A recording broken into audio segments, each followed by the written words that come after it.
Voilà, je vous remercie de me donner l'occasion de parler de cette réunion qui est l'ouverture de la session unique.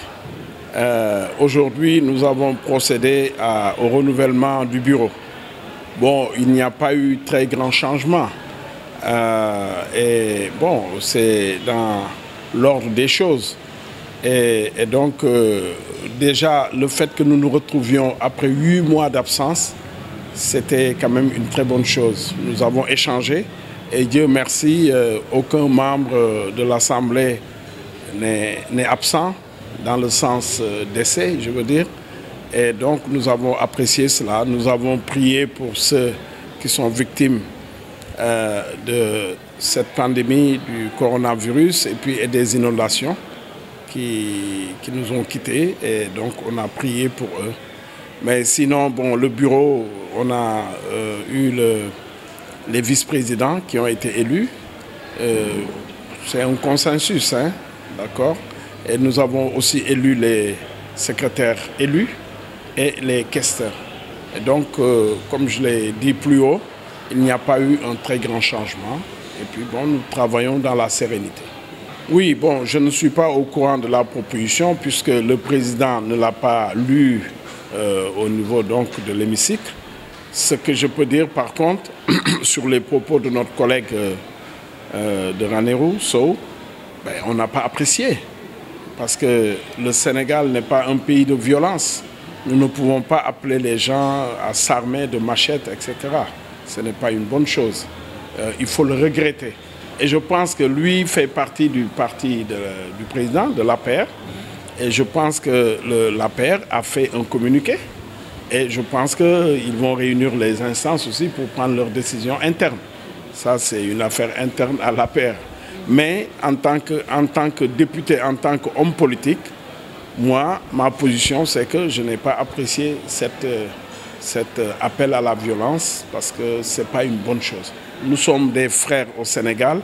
Les Toucouleurs, c'est les esclaves des Sérères. Les Sérères, c'est les cousins esclaves des Diola, etc. Et c'est ça qui pimente la vie de ce peuple. Donc, n'essayons pas de changer cela parce que, par ailleurs, ça a amené des guerres des guerres ethniques.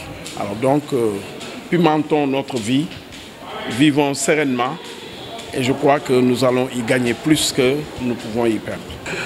Non, je crois que nous sommes dans une grande coalition. Quand il y a une grande coalition, il faut savoir être généreux. Et je crois que l'APR, le président de la République, dans ces discussions, a été d'une grande générosité. Et je crois que c'est une bonne chose.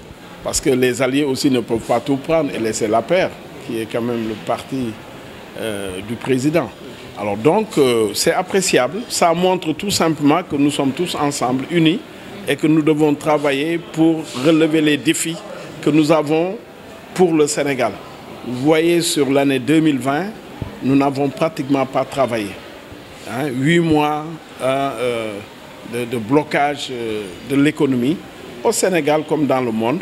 Donc, nous devons nous unir, travailler. Et ceux qui sont dans le bureau, ce sont des hommes et des femmes de grande dimension qui ont de l'expérience et qui peuvent apporter quelque chose. Alors donc, c'est bien que cela se fasse et sans que les membres de l'APR même créent des problèmes pour cela. Ils auraient pu dire non, nous ne sommes pas d'accord, on est majoritaire dans la coalition et nous aurions dû avoir plus de postes. Mais ils ont des postes par ailleurs et puis bon, voilà, tout se compense. Et puis moi, en tant que membre du Parti socialiste, bon, ben, notre poste de vice-président occupé par Aïda Sow Diawara, ben, écoute, c'est la présidente des femmes du département de Dakar, vice-présidente des femmes du parti au niveau national. Je crois qu'elle méritait son poste de vice-président. Oui, bon, les renouvellements se feront.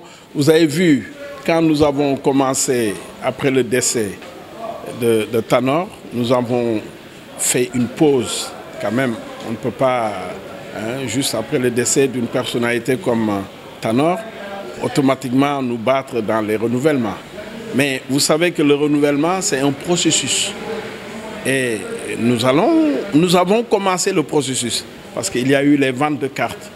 On doit, après la vente des cartes, renouveler les coordinations, renouveler les départements, renouveler les régions avant de faire le renouvellement national. Donc nous avons un temps à faire et vous avez vu, on avait, après l'hommage rendu à Tanor, au mois le 21-23 février, nous avons réuni notre secrétariat exécutif et malheureusement aussitôt après, je crois quelques jours après, il y a eu la Covid. Et donc la Covid a bloqué tout. Donc le non-renouvellement des instances n'est pas lié à une personne ou à un groupe. C'est tout simplement lié à la situation pandémique du pays. Est-ce qu'il y a la volonté de faire des renouvellements? Ah oui, il va y avoir les renouvellements. Nous sommes pour les renouvellements, il n'y a pas de raison. Aujourd'hui, il n'y a pas de vide juridique. Aminata Mbengue Ndiaye, qui était la première vice-présidente, occupe ses fonctions et tout le monde le reconnaît. Donc, il n'y a pas de problème. Il n'y a pas de problème. Écoutez, ce sont les 70 ans de Grand Dakar qu'on voulait fêter. Malheureusement, la Covid a tout bloqué. Nous avions engagé des dépenses énormes et tout. Mais bon, voilà, on verra. Parce qu'on vient de reprendre tout juste. Je pense qu'on aura une réunion du conseil municipal vendredi prochain. Nous allons en parler pour voir qu'est-ce qu'il faut faire. Mais bon, même si nous devons reprendre cette organisation, elle sera faite au cours de l'année 2021, parce que nous ne pouvons pas le faire maintenant. La situation ne le permet pas.